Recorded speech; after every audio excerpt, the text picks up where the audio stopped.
Chapter 1 Reproduction in Organisms. Each and every organism can live only for a certain period of time. The period from birth to the natural death of an organism represents its lifespan.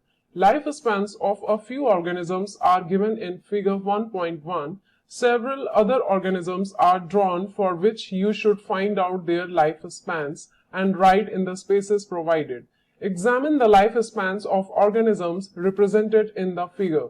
Is not it both interesting and intriguing to note that it may be as short as a few days or as long as a few thousand years? Between these two extremes are the lifespans of the most other living organism. You may note that lifespans of organisms are not necessarily correlated with their sizes. The sizes of crows and parrots are not very different, yet their lifespans show a wide difference. Similarly, a mango tree has a much shorter lifespan as compared to a peepal tree. Whatever be the lifespan, death of every individual organism is a certainty, that is, no individual is immortal except single-celled organism. Why do we say there is no natural death in single-celled organism? Given this reality, have you ever wondered how vast a number of plant and animal species have existed on Earth for several thousands of years? There must be some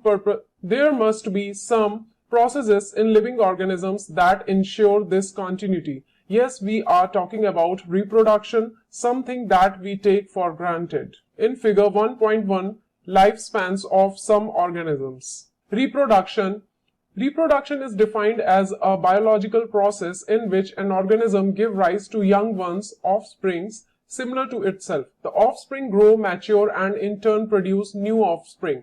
Thus, there is a cycle of birth, growth, and death. Reproduction enables the continuity of the species generation after generation. You will study later in Chapter 5 Principles of Inheritance and Variation, how genetic variation is created and inherited during reproduction. There is a large diversity in the biological world, and each organism has evolved its own mechanism to multiply and produce offspring. The organism's habitat, its internal physiology, and several other factors are collectively responsible for how it reproduces. Based on whether there is participation of one organism or two in the process of reproduction, it is of two types. When offspring is produced by a single parent with or without the involvement of gamete formation, the reproduction is asexual. When two parents, opposite sex, participate in the reproductive process and also involve fusion of male and female gametes, it is called sexual reproduction. 1.1 Asexual reproduction. In this method, a single individual parent is capable of producing offspring. As a result, the offspring that are produced are not only identical to one another but are also exact copies of their parent. Are these offspring likely to be genetically identical or different? The term clone is used to describe such morphologically and genetically similar individuals. Diagram 1.2 Cell division in unicellular organisms by budding in yeast and binary fission in amoeba. Parent cell divided into the daughter cells. Let us see how widespread asexual reproduction is among different groups of organisms. Asexual reproduction is common among single-celled organisms and in plants and animals with relatively simple organizations. In protists and monerans, the organism or the parent cell divides by mitosis into two, give rise to new individuals. Figure 1.2. Thus, in these organisms, cell division is itself a mode of reproduction. Asexual reproductive structure. Figure 1.3. Zoospores of Chlamydomonas, Conidia of Penicillium, buds in Hydra, and D. gemmules in sponge. Many single-celled organisms reproduce by binary fission, where a cell divides into two halves and each rapidly grows into an adult. Example, amoeba, paramecium. In yeast, the division is unequal and small buds are produced that remain attached initially to the parent cell, which eventually gets separated and mature into new yeast organisms or cells. Under unfavorable condition, the amoeba withdraws its pseudopodia and secretes a three-layered hard covering or cyst around itself. This phenomena is termed as encystation. When favorable conditions return, the encysted amoeba divides by multiple fission and produces many minute amoeba or pseudopodiospores. The cyst wall bursts out and the spores are liberated in the surrounding medium to grow up into many amoeba. This phenomena is known as sporulation. Members of the kingdom fungi and simple plants such as algae reproduce through special asexual reproductive structure. Diagram 1.3. The most common of these structures are zoospores that usually are microscopic motile structures. Other common asexual reproductive structures are conidia in penicillium, buds in hydra, and gemmules in sponge. You have learnt about vegetative reproduction in plants in class 11th. What do you think? Is vegetative reproduction also a type of asexual reproduction? Why do you say so? Is the term clone applicable to the offspring formed by vegetative reproduction? While in animals and other simple organisms, the term asexual is used unambiguously, in plants, the term vegetative reproduction is frequently used. In plants, the units of vegetative propagation such as runner, rhizome, sucker, tuber, offset, bulb are all capable of giving rise to new offspring. Figure 1.4. These structures are called vegetative propagules. Figure 1.4. Vegetative propagules in angiosperms. A. Eyes of potato. B. Rhizome of ginger. C. Bulbil of agave. D. Leaf buds of bryophyllum. E. Offset of water hyacinth. Obviously, since the formation of these structures does not involve two parents, the process involved is asexual. In some organisms, if the body breaks into distinct pieces, that is fragments, each fragment grows into an adult capable of producing offspring, example hydra. This is also a mode of asexual reproduction called fragmentation. You must have heard about the scourge of the water bodies or about the terror of Bengal. This is nothing but the aquatic plant water hyacinth, which is one of the most invasive weeds found growing wherever there is standing water. It drains oxygen from the water, which leads to the death of fishes. You will learn more about it in chapter 13 and 14. You may find it interesting to know that this plant was introduced in India because of its beautiful flowers and shape of leaves. Since it can propagate vegetatively at a phenomenal rate and spread all over the water body in a short period of time, it is very difficult to get rid of them. Are you aware how plants like potato, sugarcane, banana, ginger, dahlia are cultivated? Have you seen small plants emerging from the buds, that is called eyes, of the potato tubers, from the rhizomes of banana and ginger? When you carefully try to determine the site of origin of the new plantlets in the plants listed above, you will notice that they invariably arise from nodes present in the modified stems of these plants.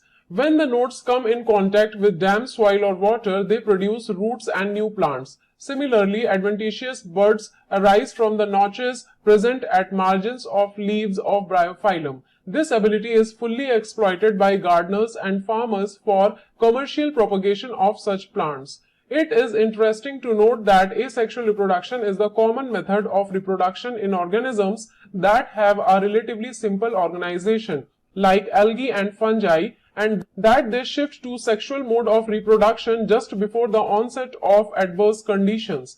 Find out how sexual reproduction enables these organisms to survive during unfavorable conditions. Why is sexual reproduction favored under such conditions? Asexual or vegetative as well as sexual mode of reproduction are exhibited by the higher plants. On the other hand, only sexual mode of reproduction is present in most of the animals. 1.2 Sexual reproduction. Sexual reproduction involves formation of the male and female gametes either by the same individual or by different individuals of the opposite sex. These gametes fuse to form the zygote, which develops to form the new organism. It is an elaborate, complex and slow process as compared to asexual reproduction. Because of the fusion of male and female gametes, sexual reproduction results in offspring that are not identical to the parents or amongst themselves. A study of diverse organisms, plants, animals or fungi show that they differ so greatly in external morphology, internal structure and physiology when it comes to sexual mode of reproduction. Surprisingly, they share a similar pattern. Let us first discuss what features are common to these diverse organisms. All organisms have to reach a certain stage of growth and maturity in their life. Before they can reproduce sexually, that period of growth is called the juvenile phase. It is known as vegetative phase in plants. This phase is of variable durations in different organisms. The end of juvenile/vegetative phase, which marks the beginning of the reproductive phase, can be seen easily in the higher plants when they come to flower. How long does it take for marigold, rice, wheat, coconut, mango plants to come to flower? In some plants where flowering occurs more than once, what would you call the interflowering period, juvenile or mature? Observe a few trees in your area. Do they flower during the same month year after year? Why do you think the availability of fruits like mango, apple, jackfruit, etc. is seasonal? Are there some plants that flower throughout the year and some others that show seasonal flowering?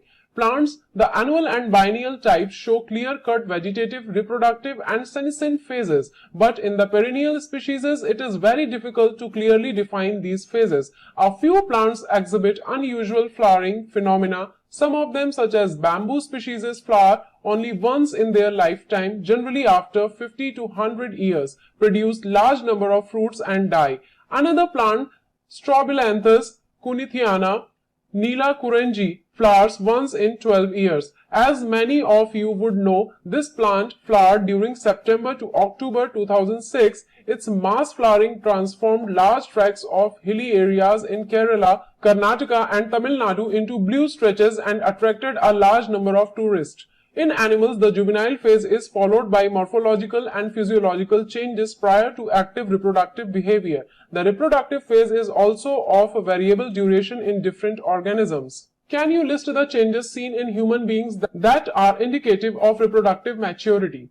Among animals, for example, birds, do they lay eggs all through the year, or is it a seasonal phenomena? What about other animals like frogs and lizards? You will notice that birds living in nature lay eggs only seasonally. However, birds in captivity, as in poultry farms, can be made to lay eggs throughout the year. In this case, laying egg is not related to reproduction but is a commercial exploitation for human welfare. The females of placental mammals exhibit cyclical changes in the activities of the ovaries and accessory ducts as well as hormones during the reproductive phase. In non-primate mammals like cows, sheep, rats, deers, dogs, tigers, etc., such cyclical changes during reproduction are called oestrus cycle, whereas in primates, monkey, apes and humans it is called menstrual cycle. Many of mammals, especially those living in natural wild conditions, exhibit such cycles only during favorable seasons in their reproductive phase and are therefore called seasonal breeders. Many other mammals are reproductively active throughout their reproductive phase and hence are called continuous breeders. That we all grow old if we live long enough is something that we recognize, but what is meant by growing old? The end of reproductive phase can be considered as one of the parameters of senescence or old age. There are concomitant changes in the body like slowing of metabolism, etc. during this last phase of life span. Old age ultimately leads to death. In both plants and animals, hormones are responsible for the transitions between the three phases. Interactions between hormones and certain environmental factors regulate the reproductive processes and the associated behavioral expressions of organisms. Events in sexual reproduction. After attainment of maturity, all sexually reproducing organisms exhibit events and processes that have remarkable fundamental similarity, even though the structures associated with sexual reproduction are indeed very different.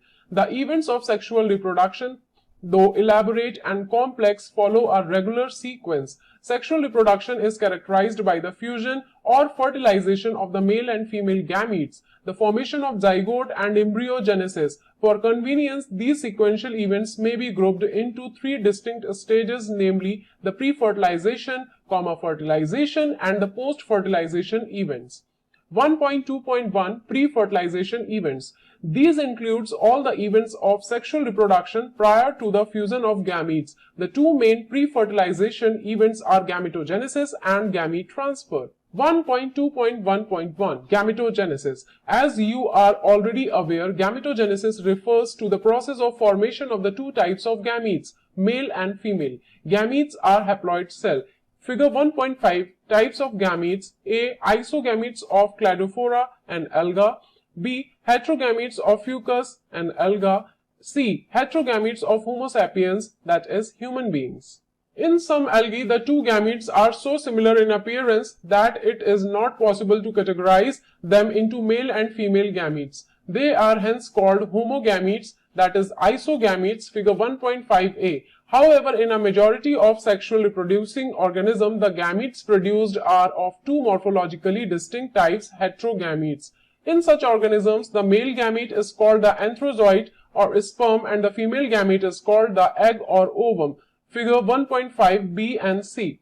Sexuality in organism. Sexual reproduction in organisms generally involves the fusion of gametes from two different individuals, but this is not always true. From your recollection of examples studied in class 11, can you identify cases where self-fertilization is observed? Of course, citing such example in plants is easy. Plants may have both male and female reproductive structures in the same plant, bisexual, figure 1.6 C and E, or on different plants, that is unisexual, figure 1.6 D. In several fungi and plants, the terms such as homothallic and monoecious are used to denote the bisexual condition, and heterothallic and dioecious are the terms used to describe unisexual condition. In flowering plants, the unisexual male flower is staminate, that is, bearing stamens, while the female is pistillate or bearing pistils. In some flowering plants, both male and female flowers may be present on the same individual, that is monoecious, or on separate individuals, that is dioecious. Some examples of monoecious plants are cucurbits and coconuts, and of dioecious plants are papaya and date palm. Name the type of gametes that are formed in staminate and pistillate form. But what about animals? Are individuals of all species either male or female, that is unisexual, or their species which possesses both the reproductive organs, that is bisexual? You probably can make a list of several unisexual animal species. Earthworm, sponge, tapeworm and leech, typical examples of bisexual animals that possesses both male and female reproductive organs, or hermaphrodites. Cockroach is an example of unisexual species. Cell division during gamete formation. Gametes in all heterogametic species are of two types, namely male and female. Gametes are haploid, though the parent plant body from which they arise may be either haploid or diploid. A haploid parent produces gametes by mitotic division. Does this mean that meiosis never occurs in organisms that are haploid? Carefully examine the flow charts of life cycles of algae that you have studied in class 11th to get a suitable answer. Several organisms belonging to Monera, fungi, algae and bryophytes have haploid plant body, but in organisms belonging to pteridophytes, gymnosperm, angiosperms and most of the animals including human beings, the parental body is diploid. It is obvious that meiosis, the reduction division, has to occur if a diploid body has to produce haploid gametes. Figure 1.6 Diversity of sexuality in organism. A. Bisexual animal, earthworm. B. Unisexual animal, cockroach. C. Monoecious plant, kare. D. Dioecious plant, markensia. E. Bisexual flower, sweet potato. In diploid organisms, specialized cells called meiocytes, gamete mother cells, undergo meiosis. At the end of meiosis, only one set of chromosomes gets incorporated into each gamete. Carefully study the table and fill in the diploid and haploid chromosome numbers of organism. Is there any relationship in the number of chromosomes of meiocytes and gametes? 1.2.1.2 Gamete transfer. After their formation, male and female gametes must be physically brought together to facilitate fusion, fertilization. Have you ever wondered how the gametes meet? In a majority of organisms, male gamete is motile and the female gamete is stationary. Exceptions are a few fungi and algae in which both type of gametes are motile. There is a need for medium through which the male gametes move. In several simple plants like algae, bryophytes, and pteridophytes, water is the medium through which this gamete transfer takes place.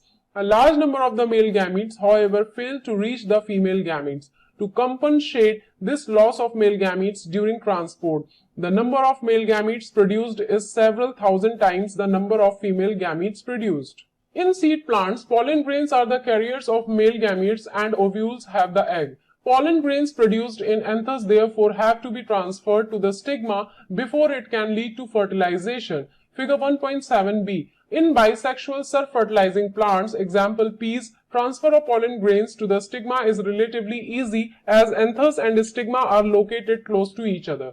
Pollen grains, soon after they are shed, come in contact with the stigma, but in cross-pollinating plants, including dioecious plants, a specialized event called pollination facilitates transfer of pollen grains to the stigma. Pollen grains germinate on the stigma and the pollen tubes carrying the male gametes reach the ovule and discharge male gametes near the egg. In dioecious animals, since male and female gametes are formed in different individuals, the organism must evolve a special mechanism for gamete transfer. Successful transfer and coming together of gametes is essential for the most critical event in sexual reproduction, the fertilization. 1.2.2 Fertilization. The most vital event of sexual reproduction is perhaps the fusion of gametes. This process is called syngamy, results in the formation of diploid zygote. The term fertilization is also often used for this process. The terms syngamy and fertilization are frequently used though interchangeably. What would happen if syngamy does not occur? However, it has to be mentioned here that in some organisms like rotifers, honeybee, and even some lizards and birds, that is turkey, the female gamete undergoes development to form new organisms without fertilization. This phenomenon is called parthenogenesis. Where does syngamy occur? In most aquatic organisms such as majority of algae and fishes as well as amphibians, syngamy occurs in the external medium, that is water, that is outside the body of the organism. This type of gametic fusion is called external fertilization. Organisms exhibiting external fertilization show great synchrony between the sexes and release a large number of gametes into the surrounding medium, that is water, in order to enhance the chances of syngamy. This happens in the bony fishes and frogs where a large number of offsprings are produced. A major disadvantage is that the offsprings are extremely vulnerable to predators threatening their survival up to adulthood. In many terrestrial organisms belonging to fungi, higher animals such as reptiles, birds, mammals, and in majority of plants, that is bryophytes, pteridophytes, gymnosperms, and angiosperms, syngamy occurs inside the body of the organism. Hence, the process is called internal fertilization. In all these organisms, egg is formed inside the female body where they fuse with the male gamete. In organisms exhibiting internal fertilization, the male gamete is motile and has to reach the egg in order to fuse with it. In these, even though the number of sperms produced are very large, there is a significant reduction in the number of eggs produced. In seed plants, however, the non-motile male gametes are carried to female gamete by pollen tubes. 1.2.3 Post-fertilization events. Events in sexual reproduction after the formation of zygote are called post-fertilization events. 1.2.3.1 The zygote. Formation of the diploid zygote is universal in all sexually reproducing organisms. In organisms with external fertilization, zygote is formed in the external medium, that is usually water, whereas in those exhibiting internal fertilization, zygote is formed inside the body of the organism. Further development of the zygote depends on the type of life cycle the organism has and the environment it is exposed to. In organisms belonging to fungi and algae, zygote develops a thick wall that is resistant to desiccation and damage. It undergoes a period of rest before germination. In organisms with haplontic life cycle, as you have read in class 11, zygote divides by meiosis to form haploid spores that grow into haploid individuals. Consult your class 11 book and find out what kind of development takes place in the zygote in organisms with diplontic and haplodiplontic life cycles. Zygote is the vital link that ensures continuity of species between organisms of one generation and the next. Every sexually reproducing organism, including human beings, begin life as a single cell, the zygote. 1.2.3.2 Embryogenesis. Embryogenesis refers to the process of development of embryo from the zygote. During embryogenesis, zygote undergoes cell division, that is mitosis, and cell differentiation. While cell division increases the number of cells in the developing embryo, cell differentiation helps group of cells to undergo certain modification to form specialized tissues and organs to form an organism. You have studied about the process of cell division and differentiation in the previous class. Animals are categorized into oviparous and viviparous based on whether the development of the zygote takes place outside the body of the female parent or inside. That is, whether they lay fertilized or unfertilized eggs or give birth to young ones. In oviparous animals like reptiles and birds, the fertilized egg covered by the hard calcareous shell are laid in a safe place in the environment. After a period of incubation, young ones hatch out. On the other hand, in viviparous animals, majority of the mammals including human beings, the zygote develops into a young one inside the body of the female organism. After attaining a certain stage of growth, the young ones are delivered out of the body of the female organism because of proper embryonic care and protection. The chances of survival of young ones is greater in viviparous organisms. In flowering plants, the zygote is formed inside the ovule. After fertilization, the sepals, petals, and stamens of the flower wither and fall off. Can you name a plant in which the sepals remain attached? The pistil, however, remains attached to the plant. The zygote develops into the embryo and the ovules develop into the seed. The ovary develops into the fruit, which develops a thick wall called pericarp that is protective in function. After dispersal, seeds germinate under favorable conditions to produce new plants. A few kinds of fruit showing seeds S and protective pericarp P. Figure 1.8. Summary. Reproduction enables a species to live generation after generation. Reproduction in organism can be broadly classified into asexual and sexual reproduction. Asexual reproduction does not involve the fusion of gametes. It is common in organisms that have a relatively simple organization, such as the fungi, algae, and some invertebrate animals. The offspring formed by asexual reproduction are identical and can be referred to as clones. Zoospores, conidia, etc. are the most common asexual structure formed in several algae and fungi. Budding and gamule formation are the common asexual methods seen in lower animals.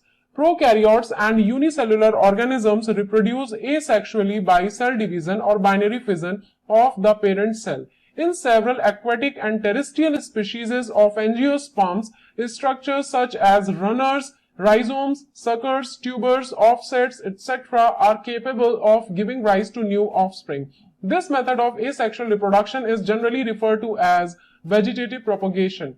Sexual reproduction involves the formation and fusion of gametes. It is complex and slower process as compared to asexual reproduction. Most of the higher animals reproduce almost entirely by sexual method.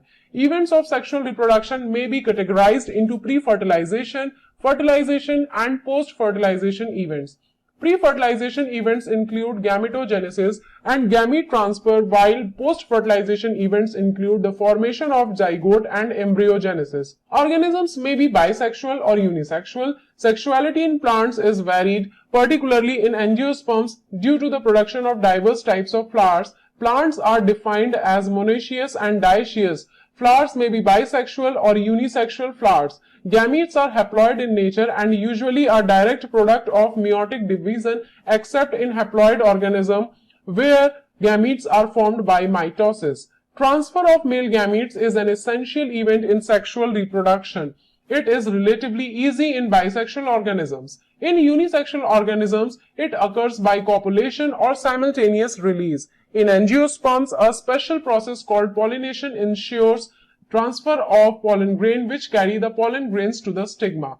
Syngamy, that is fertilization, occurs between the male and female gametes. Syngamy may occur either externally outside the body of organisms or internally inside the body. Syngamy leads to formation of a specialized cell called zygote.